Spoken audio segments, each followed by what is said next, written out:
नमस्कार, मैं रूपनारायण संजय और आज कोटा में एक ऐसे साहित्यकार, लेखिका जो सारी विधाओं से हटकर के जिन्होंने साहित्य लिखा है, विज्ञान कथाएं। तो आज हमारे बीच है प्रज्ञा जी गौतम, उन्हीं से हम मुलाकात करते हैं। नमस्ते मैम। नमस्ते सर।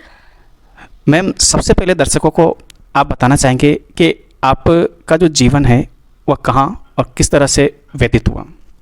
जी, मेरा जो बचपन है वो मांगरोल और जवाहर सागर बांध दोनों में बीता। मेरी स्कूली शिक्षा इन दोनों जगहों से हुई और मेरी जो कॉलेज जो शिक्षा है वो कोटा में हुई और विज्ञान की पृष्ठभूमि रही। मैंने बॉटनी से एमएससी किया, उसके बाद भुसावर से बीएड और उसके बाद फिर मैं एजुकेशन डिपार्टमेंट में आ गई। बिल्कुल। तो मैम, थोड़ा सा दर्शकों को ये भी बताएं कि आपने जो साहित्य लिखा है कि विज्ञान और साहित्य दोनों एक दूसरे से विपरीत दिशाएं, उसके बावजूद भी आपने बहुत सारी कथाएं, उपन्यास जैसा सृजन किया, उसके पीछे क्या कारण रहा? जी, सबसे पहले तो मैं कहूँगी कि विज्ञान और साहित्य एक दूसरे से विपरीत नहीं है, क्योंकि विज्ञान साहित्य तो काफ़ी समय से लिखा जा रहा है, इसका इतिहास काफ़ी पुराना है। और देखिए, हम जो विज्ञान पत्रिकाओं में जो आर्टिकल पढ़ते हैं वो भी विज्ञान साहित्य हैं। ये जो विज्ञान गल्प आती हैं, विज्ञान कविताएं आती हैं, सब विज्ञान साहित्य हैं और कोई नॉर्मल साहित्य से इतर बिल्कुल भी नहीं है। विज्ञान कथाएं भी जो एक कहानी लेखक है, कथा लेखक है, वही लिख सकता है। ऐसा नहीं है कि कोई विज्ञान पढ़ रहा है, विज्ञान पढ़ाता है, वो विज्ञान कथा लिख देगा। कहानी का जो मूलभूत तत्व है, कथा का जो शिल्प है, वो सब ज्ञान उसको होना चाहिए। हाँ, और बाकी बस ये है कि कहानियाँ जो होती हैं वो सामाजिक पृष्ठभूमि है, जो वर्तमान के उसमें जो आसपास की घटनाएं उसमें सम्मिलित होती हैं। विज्ञान कथाओं में आपके भविष्य की पृष्ठभूमि आ जाती है और वैज्ञानिक तथ्य उसके बीच में जो ताना बाना वैज्ञानिक तथ्यों का आ जाता है, लेकिन कहानी कहानी ही होती है। कहानी होती है जी। मैम, जो आपने विज्ञान कथाएं लिखी, तो क्या इसको पूरे देश में या विदेशों में भी इसको पढ़ा जाता है, सुना जाता है, लिखा जाता है? इस विषय में आप क्या कहना चाहेंगे?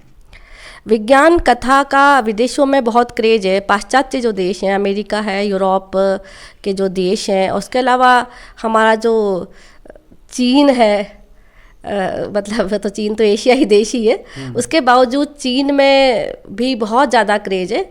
हमारे भारत में ही विज्ञान कथाओं के प्रति युवाओं में थोड़ा कम क्रेज देखने को मिलता है। एक्चुअली हमारे यहाँ के युवा साहित्य से विमुख होते जा रहे हैं, हम ऐसे कहें। हाँ, तो और सबसे बड़ी बात एक ये भी है कि हमारा विज्ञान साहित्य लिखा भी कम जा रहा है। मैम, आप युवाओं को क्या कहना चाहेंगे? युवाओं को सबसे पहले तो मैं कहूँगी कि वो साहित्य से जुड़ें। साहित्य से जुड़ेंगे तो निश्चित रूप से विज्ञान साहित्य से भी जुड़ पाएंगे। जिसको साहित्य में रुचि होती है वो सभी प्रकार के साहित्य पढ़ते हैं। आज जो मैं खुद पढ़ती हूँ तो मेरी रुचि का दायरा काफ़ी विस्तृत है। तो आप साहित्य से जुड़ेंगे तो आपके हाथ में सब तरह का साहित्य आएगा, आपकी रुचि बढ़ती जाएगी।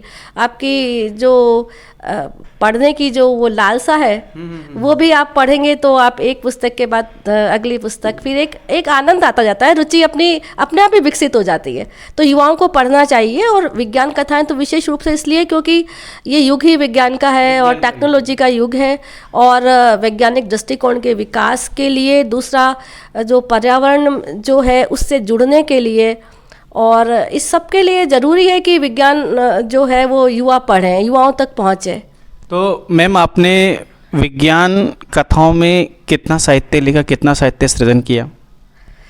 4 पुस्तकें मेरी आ चुकी हैं।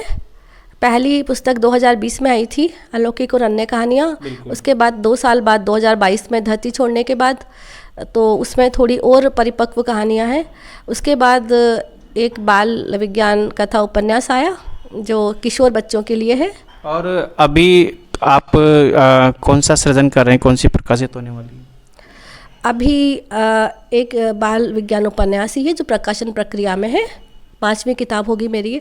और एक और बात बताऊं कि विज्ञान कथा साहित्य के अलावा मेरी सामान्य कहानियाँ भी प्रकाशित होती रही हैं और बाल साहित्य भी मेरा काफ़ी प्रकाशित हुआ है। जो बाल पत्रिकाएं हैं, देवपुत्र और अपने बाल भारती और बाल हंस, इसमें नियमित रूप से पहले, अब आजकल समय नहीं मिलता है तो बाल कथाएं भी प्रकाशित हुई हैं। और उसके अलावा अभी कुछ दिनों पहले ही मधुमती में मेरी एक कहानी आई थी जो एक सामान्य कहानी थी। तो सामान्य साहित्य भी मैं साथ सृजन करते हो। साथ साथ लिख रही हूँ। हाँ। तो ये थे हमारे साथ प्रज्ञा जी गौतम।